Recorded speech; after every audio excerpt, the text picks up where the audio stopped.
लोकसभा चुनाव 2024 खत्म हो चुका है। इस चुनाव में कई ऐसे विधायक रहे जिन्होंने विधायक रहते हुए सांसदीय का चुनाव लड़ा और जीत गए, जिस कारण उत्तर प्रदेश में 9 सीटों पर विधानसभा का उपचुनाव होना है। विधानसभा के चुनाव में कांग्रेस पार्टी भी अपनी दावेदारी ठोकने वाली है। मौजूदा 9 सीटों पर होने वाले उपचुनाव में एक अनुपात के हिसाब से कांग्रेस पार्टी अपनी दावेदारी रखेगी। इसके अलावा आने वाले दिनों में अगर यह सीटें बढ़ती हैं तो उसी अनुपात में कांग्रेस पार्टी हर सपा के सामंजस्य से सीटें बटेंगी। इस लोकसभा का चुनाव में 14 ऐसी सीटें थीं जहां अलग अलग दलों के विधायक चुनाव लड़ रहे थे। उसमें से 9 विधायकों ने जीत दर्ज की है। इसके बाद अब फूलपुर विधानसभा सीट, खैर विधानसभा, गाजियाबाद विधानसभा सीट, मझवा विधानसभा सीट, मीरापुर विधानसभा सीट, मिल्कीपुर विधानसभा सीट, करहल विधानसभा सीट, कटेरी विधानसभा सीट और कुदरकी विधानसभा सीट पर उपचुनाव होना है। इन 9 सीटों में जिन सीटों पर सपा के विधायक थे उसको छोड़कर भाजपा के खाते की सीटों पर अपनी दावेदारी का दावा ठोक सकती है।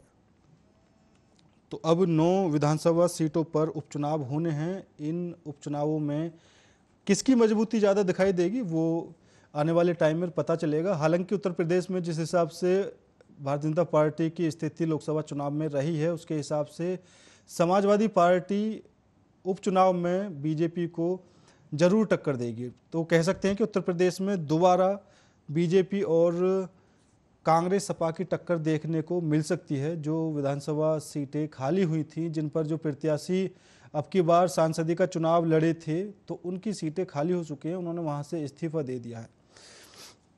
तो सबसे बड़ा चेहरा था मैनपुरी की करहल सीट से अखिलेश यादव। उन्होंने विधानसभा का चुनाव करहल सीट से लड़ा था, वो वहां से जीते थे। तो अब लोकसभा चुनाव में उन्होंने कन्नौज सीट से जीत दर्ज की है, तो इस कारण उनको अब विधानसभा से सदस्य इस्तीफा देना पड़ेगा।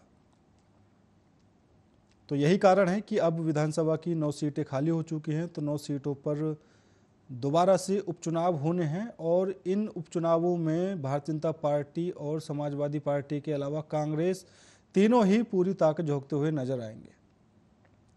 तो कांग्रेस भी अपनी दावेदारी पेश करते हुए यहाँ पर नजर आएगी। हालांकि आपको बता दूं कि 4 सीटें समाजवादी पार्टी के खाते में थी, जिन पर समाजवादी पार्टी के विधायक जीते थे। उनमें से 3 सीटों पर भारतीय जनता पार्टी थी। तो इसी मुद्दे पर चर्चा करने के लिए हमारे साथ भारतीय जनता पार्टी से अविरल मलिक जी जुड़ चुके हैं। सर, आपका बहुत बहुत स्वागत है। अविरल जी, लोकसभा चुनाव की स्थिति तो आपने देख ही ली थी, जो भी आपको देखने को मिला, जिस हिसाब से उत्तर प्रदेश में भारतीय जनता पार्टी की जो स्थिति रही, जो भी प्रदर्शन रहा। लेकिन अब की बार जो विधानसभा सीटें खाली हुई हैं, 9 ऐसी विधानसभा सीटें हैं जिन पर दोबारा से उपचुनाव होना है। तो क्या लगता है आपको कि दोबारा से टक्कर देखने को मिलेगी?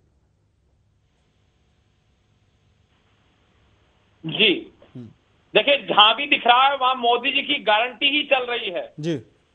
और ये सब जगह नजर आ रहा है। जिस प्रकार से नरेंद्र मोदी जी के नाम का जादू चल रहा है, भारतीय जनता पार्टी का जहां तक बात है, भारतीय जनता पार्टी का जहां तक विषय है, तो भारतीय जनता पार्टी के द्वारा जनहित में कार्य किया गया है, जनता के लिए कार्य किया गया है, गरीबों पीड़ितों के लिए कार्य किया गया है, हमने सबको न्याय दिलाने के लिए कार्य किया है, हर वर्ग के न्याय के लिए जिस प्रकार से हमने कार्य किया है, तो जनता प्रसन्न है और जनता भारतीय जनता पार्टी का समर्थन कर रही है।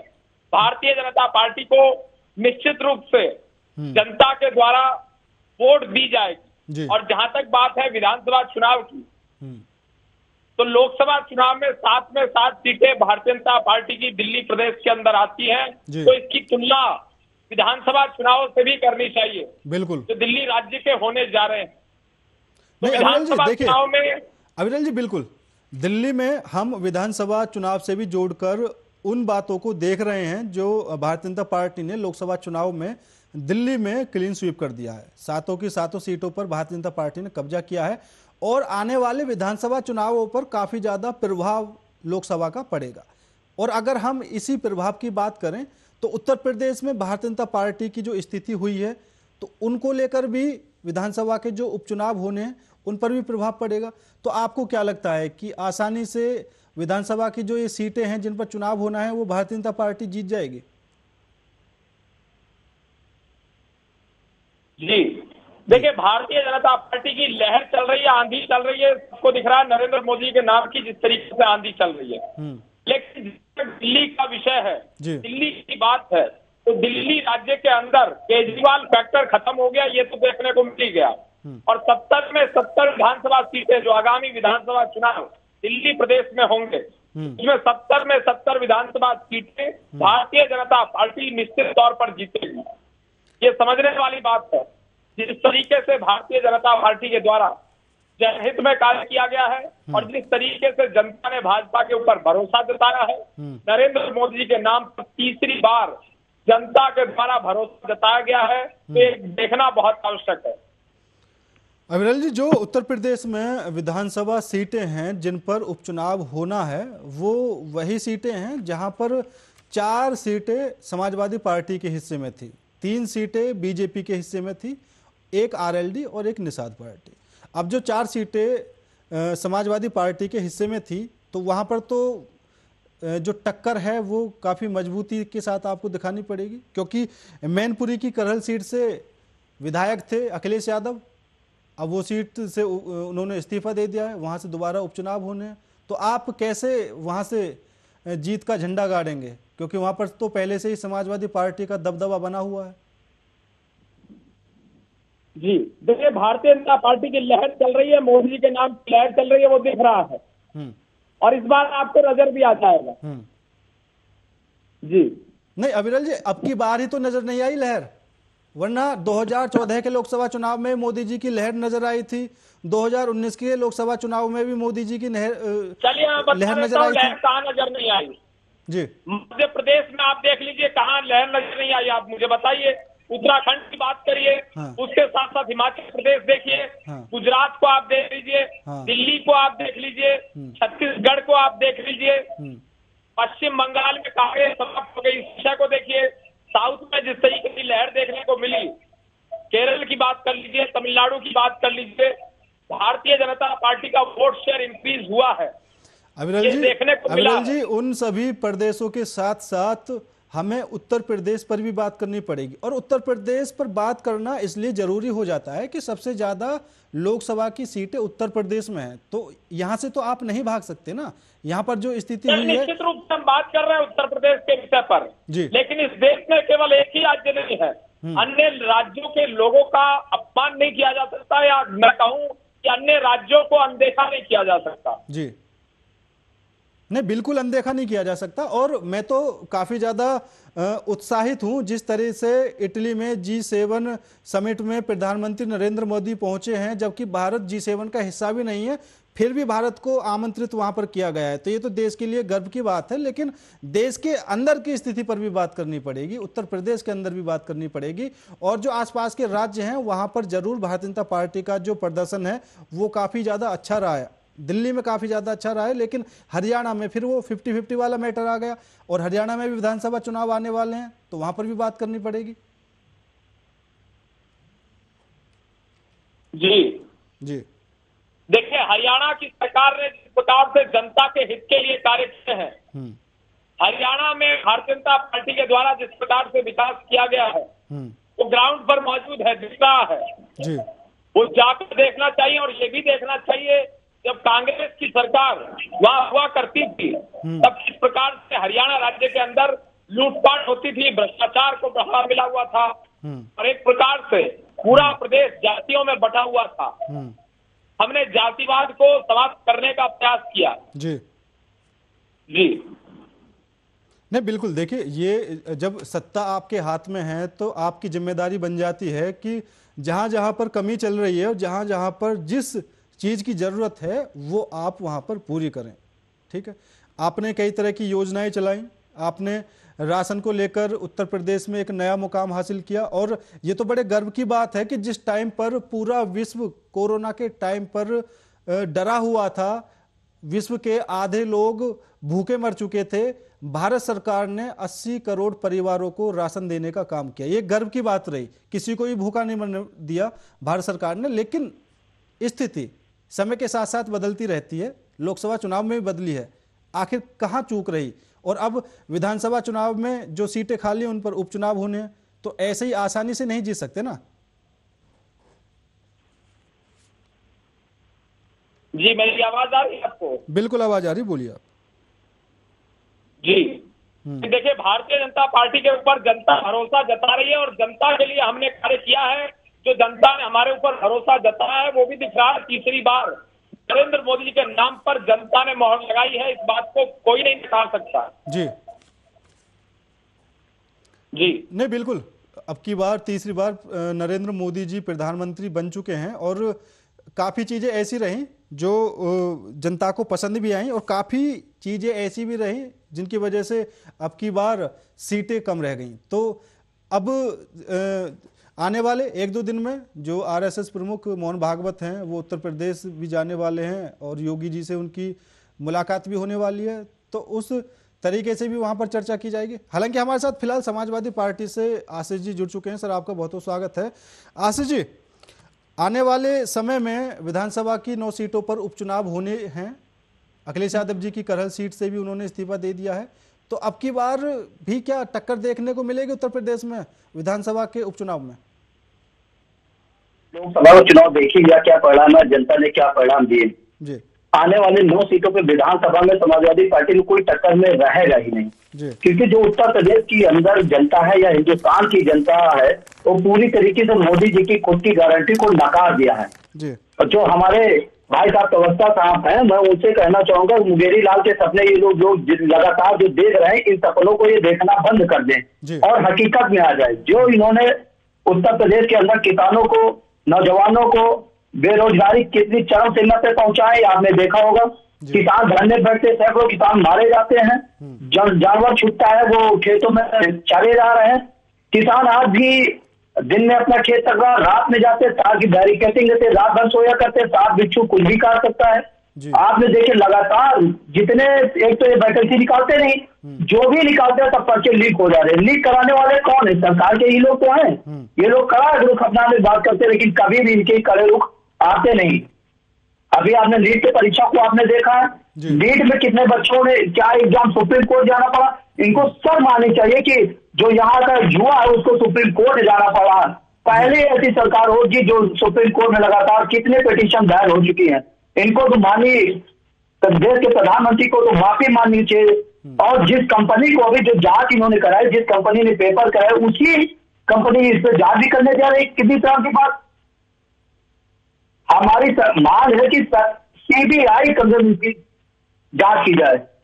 बिल्कुल आशीष जी, इस पूरे मामले को लेकर सुप्रीम कोर्ट ने 8 जुलाई को सुनवाई का फैसला किया है कि 8 जुलाई को इस पूरे मामले में जो भी सुनवाई होनी है वो करेंगे। हालांकि जो मामला चल रहा था उत्तर प्रदेश में, जो 9 विधानसभा सीटों पर उपचुनाव होने हैं, अब अविरल जी कह रहे हैं कि वहां से जितनी भी सीटें हैं उन पर अच्छी टक्कर देंगे और वहां से जीत भी जाएंगे। लेकिन उत्तर प्रदेश में जो स्थिति अब की बार बीजेपी की हुई है उसको देखते हुए तो अभी लगता नहीं है कि भारतीय जनता पार्टी वहां पर अब समाजवादी पार्टी को टक्कर दे सकती है, क्योंकि समाजवादी पार्टी जिस हिसाब से अब उत्तर प्रदेश में मजबूत हो चुकी है, मेरे हिसाब से लगता नहीं है कि आसानी से वो भारतीय जनता पार्टी को वहां से एक भी सीट दे देगी। आशीष जी, क्या लगता है आपको?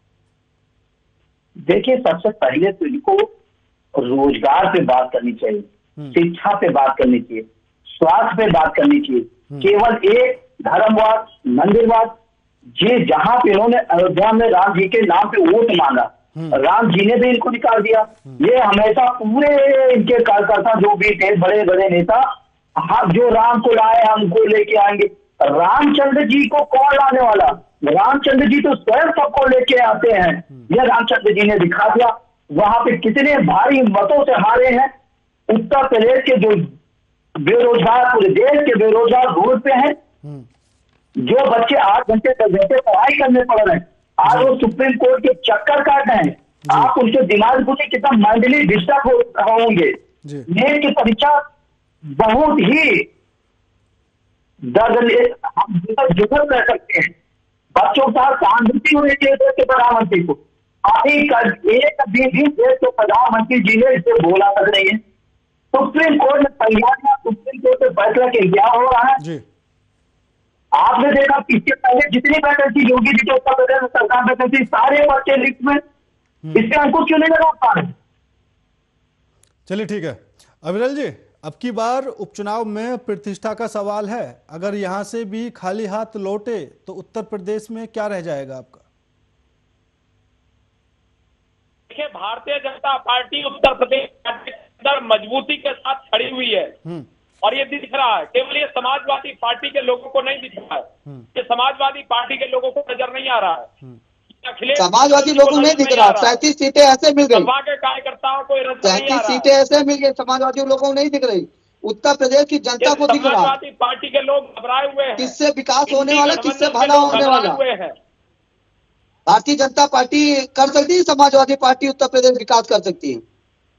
आंकड़े उठाकर देख लो, भारतीय जनता पार्टी जब 12 से 17 में अखिलेश यादव की सरकार थी, कितनी वैकेंसी निकली? योगी आदित्यनाथ जी की सरकार में जिस तरीके और 2 पंचवर्षीय योगी जी की सरकार हो चुकी है, कितनी वैकेंसी निकली? आंकड़े उठा के देख लो। सरकार से योगी जी ने की, आंकड़ों पे बात करो। किसानों का हमने 1-1 लाख रुपए तक का ऋण माफ करने का अभूतपूर्व कार्य किया, ये सबको मालूम है। किसान जानते हैं कि किस तरीके से हमने सीधा योजनाओं का फायदा किसानों तक पहुंचाया, किस तरीके से मजदूरों तक जन कल्याणकारी योजनाओं का लाभ पहुंचाया। 6-6 महीने किसान धरने पे बैठे थे, आपको शर्म नहीं आ रही है? आपकी सरकार को शर्म नहीं आ रही? 400 पार का नारा देने वाले, 400 पार का नारा देने वाले ये किसको छोटी छोटी पार्टियों से हाथ जोड़कर अपनी सरकार चला रहे हैं। मुझे तो नहीं लग रहा कि ये 1 साल तक सरकार चला पाएंगे।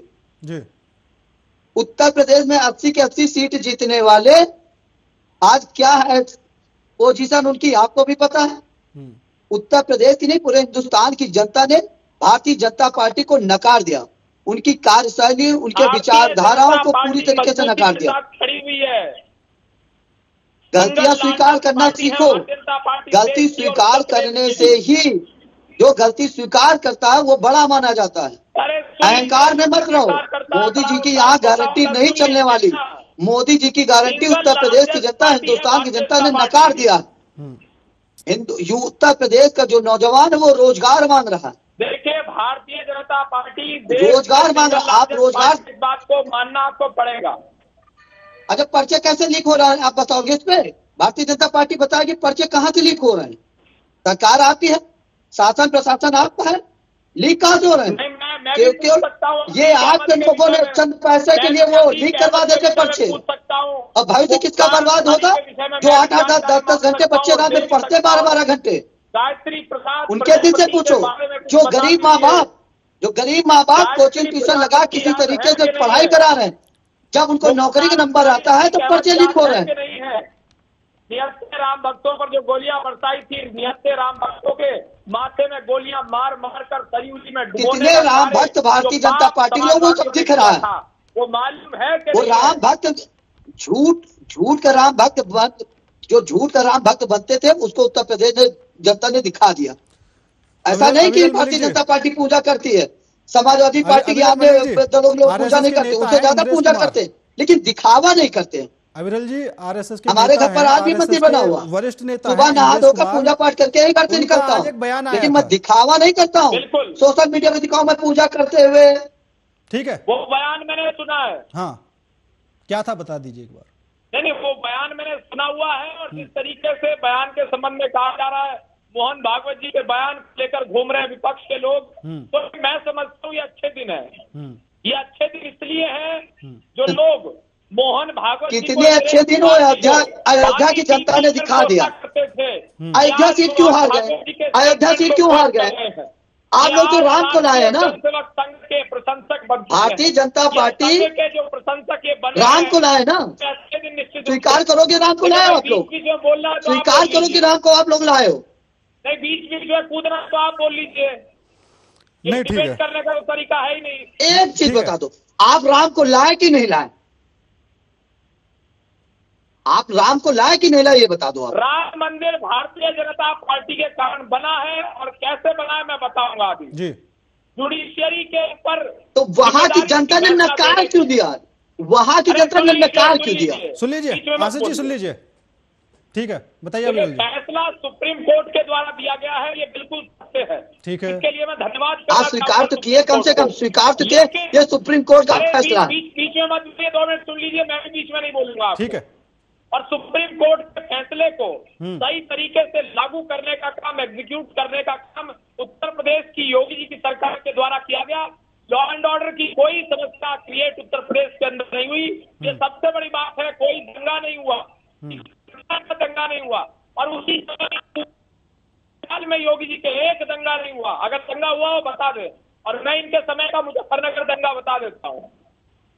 नहीं ठीक है अविरल जी, तो फिर आप अयोध्या की जनता को आखिर क्यों दोष दे रहे हैं कि वहां से? अब आप कहेंगे मुजफ्फरनगर की जनता की भी आप बात कर लीजिए। अब आप कहेंगे कि मुजफ्फरनगर में ऐसा हो गया, तो इसका अर्थ ये नहीं है कि मुजफ्फरनगर में दंगा ही नहीं हुआ था। हाँ, मुजफ्फरनगर में दंगा हुआ था जी। अब आप कह दें कि अगर समाजवादी पार्टी कहीं से जीत जाए तो समाजवादी पार्टी के पाप खुल जाते हैं क्या? अब मुख्तार अंसारी जिस समय जीता करता था तो क्या कोर्ट के द्वारा उसको बरी कर दिया गया? ये चुनाव जीत गया, इसको बरी कर देना चाहिए? क्या वो दोष मुक्त हो जाता है चुनाव जीतने से? चुनाव जीतने से क्या सर्टिफिकेट मिल जाता है दोष मुक्त होने का? इस बात को भी बताना चाहिए। जनता की अदालत सबसे बड़ी अदालत होती। आप एक चीज नोट कर लो, जनता की अदालत सबसे बड़ी अदालत होती। क्राइम होता है ये आप चीज सीखो, ये मानो, स्वीकार करो। कॉन्स्टिट्यूशन को पढ़ लीजिए। कॉन्स्टिट्यूशन को पढ़ना आपके लिए जरूरी है। चलिए ठीक है। बाकी जनता की अदालत को नहीं मानोगे ना? ठीक है, ठीक है। बाकी जो मुद्दा था उस अदालत को मान लीजिए। उस अदालत ने ही तीसरी बार मोदी जी को प्रधानमंत्री बनाया है। ठीक है, बनाए गठबंधन से बने हैं। एक साल से ज्यादा चलने वाली नहीं, मुश्किल से एक साल चलने बड़ी चीज है। हो सकता है 6 महीने में नहीं चल पाए।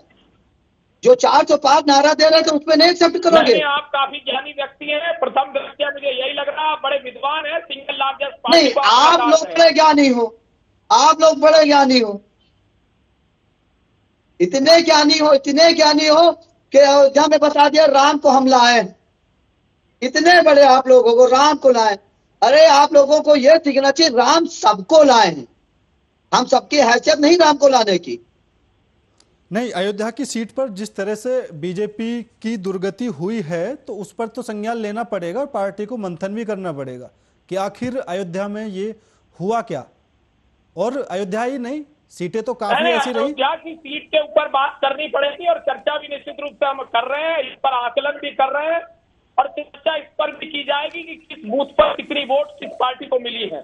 उसके आधार पर भी देखा जाए। नौकरी दोगे नहीं? उत्तर प्रदेश के युवाओं को नौकरी दोगे कि नहीं? लगता है कि वहां पर वोटें ज्यादा पड़ी बीजेपी को और मिली कम? आपको ये लगता है? पूरे हिंदुस्तान में एमबीबीएस की सीटें कितनी है कुछ पता है? कितने लोग फॉर्म डाले थे? कितनी वैकेंसी निकली थी? कूदने का काम मत करिए, एक मिनट सुन लीजिए। ठीक है, ठीक है। और आज ईवीएम पर भी चर्चा कर लीजिए। हम बूथों के आधार पर देखिए। हाँ, बूथों का बताइए। देता हूँ जो मैंने बूथों की बात की वो बूथ के लिए मैं इसलिए कह रहा हूँ क्योंकि हम बूथ मजबूत करने की बात करते हैं जी, और बूथ के आधार पर ही हम आगे बढ़ते हैं। हाँ, तो क्या मजबूती रहे नहीं? आधार तो दिख गए आपको। उत्तर प्रदेश की जनता ने आपको आधार दिखा दिया। नहीं, देश की जनता ने भी दिखा दिया। मध्य प्रदेश की जनता ने भी इंडी गठबंधन को मुंहतोड़ जवाब दे दिया, जिसका सदस्य के रूप में समाजवादी पार्टी आपका दल काम करता है। चलिए ठीक है, ठीक है। मैं आप दोनों मेहमानों को यहाँ पर रोकना चाहूंगा, समय की कमी है। समय की कमी है विरल जी और आशीष जी, आप दोनों मेहमानों का बहुत बहुत धन्यवाद हमारे साथ इस खास चर्चा में जुड़ने के लिए। तो अब उत्तर प्रदेश में जो विधानसभा सीटें हैं, जो अगर मैनपुरी की बात करें, मैनपुरी की करहल सीट से अखिलेश यादव वहां से विधायक थे। अब सांसद बनने के बाद उन्होंने उस सीट से इस्तीफा दे दिया है। तो ऐसी ही 9 सीटें उत्तर प्रदेश में हैं जहां पर दोबारा से उपचुनाव होने हैं। अब इन सीटों पर कौन बाजी मारेगा? समाजवादी पार्टी ही अब की बार भारतीय जनता पार्टी पर भारी बैठेगी या भारतीय जनता पार्टी उपचुनाव में अब की बार अपनी जो जीत है उसको निश्चित कर लेगी? क्योंकि 4 सीटें ऐसी थीं जहां पर समाजवादी पार्टी के विधायक थे, 3 सीटों पर भारतीय जनता पार्टी के विधायक थे, 1 सीट निषाद तो 1 आरएलडी के खाते में थी। अब वो 9 की 9 सीटें खाली हो चुकी हैं। जो वहाँ से विधायक थे वो सांसद बनकर जीत चुके हैं। अब उन सीटों से उन्होंने इस्तीफा दे दिया है। लेकिन अब उन सीटों पर उपचुनाव होना है और कौन सीट वहाँ पर दबदबा बनाकर कायम रहेगी ये आने वाला टाइम बताएगा। फिलहाल मेरे साथ इस खास पेशकश में इतना ही। बाकी देश और दुनिया की तमाम खबरों के लिए देखते रहिए आर्यन न्यूज।